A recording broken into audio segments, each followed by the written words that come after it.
Totoo ba na iisa lamang ang Diyos na tinutukoy ni Jesus at Muhammad? Ang usaping ito ay patuloy na pinagtatalunan sa pagitan ng Kristyanismo at Islam, lalo na sa pagkakaiba ng kanilang mga doktrina tungkol sa kalikasan ng Diyos.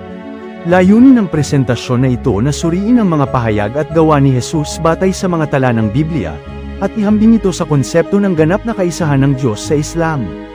Sa pamamagitan ng masusing pagtalakay, lilinawin kung ang mga aral ni Jesus ay umaayon sa matibay na pagiging isa ng Diyos o resulta ng kalaunang pag-unlad ng teolohiya sa Kristyanismo ngayon. Maaari bang magbago ang pagkilala sa Diyos mula sa simpleng kaisahan tungo sa masalimuot na doktrina?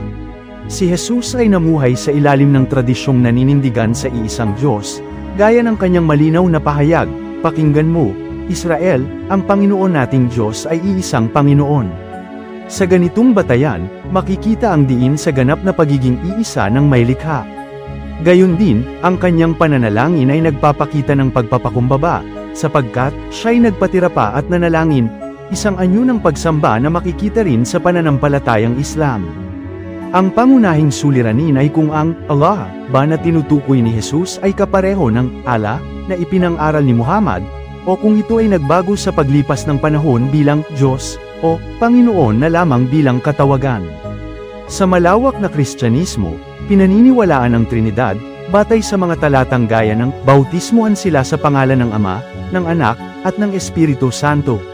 Sa kabilang panig, ang mga salita ni Jesus ay tila nakatuon sa iisang Diyos, gaya ng "Ikaw ang tanging tunay na Diyos", na nagbibigay diin sa pagkakaisa at hindi pagkakahati ng pagka-Diyos. Kung ang mga salita ni Jesus ay malinaw na tumutukoy sa iisang Diyos, bakit nagkaroon ng ibang pag-unawa sa kalaunan? Sa pagsusuri, makikita na si Jesus ay hindi lamang nagturo kundi namuhay ayon sa ganap na pagsunod sa Diyos. Siya ay nag-ayuno, na mababasa, nang siya'y mag-ayuno ng 40 araw at 40 gabi, at sumunod sa kautusan, gaya ng kanyang pahayag, "Hindi ako naparito upang sirain ang kautusan kundi upang tuparin." Ayon sa Kristyanismo, pinagtitibay ang pagka-Diyos ni Jesus sa pamamagitan ng mga talatang tulad ng "Ang salita ay Diyos." Gayunpaman, may mga pahayag si Jesus na nagpapakita ng tuwirang pagkakaiba niya sa Diyos, gaya ng "Ang Ama ay higit kaysa akin." Sa kabilang banda, ang kaisahan ng Diyos ay malinaw ding pinagtitibay, hindi lamang sa Biblia kundi maging sa Quran, "Sabihin mo, siya ang Allah, ang nag-iisa." Malinaw na lumilitaw ang dalawang magkaibang direksyon, isang doktrinang nahubog sa paglipas ng panahon, at isang aral na nananatiling nakatuon sa orihinal na kaisahan ng Diyos. Sa puntong ito, naipakita ang dalawang magkaibang pananaw hinggil sa kalikasan ng Diyos batay sa mga pahayag ni Jesus at sa pag-unlad ng doktrina.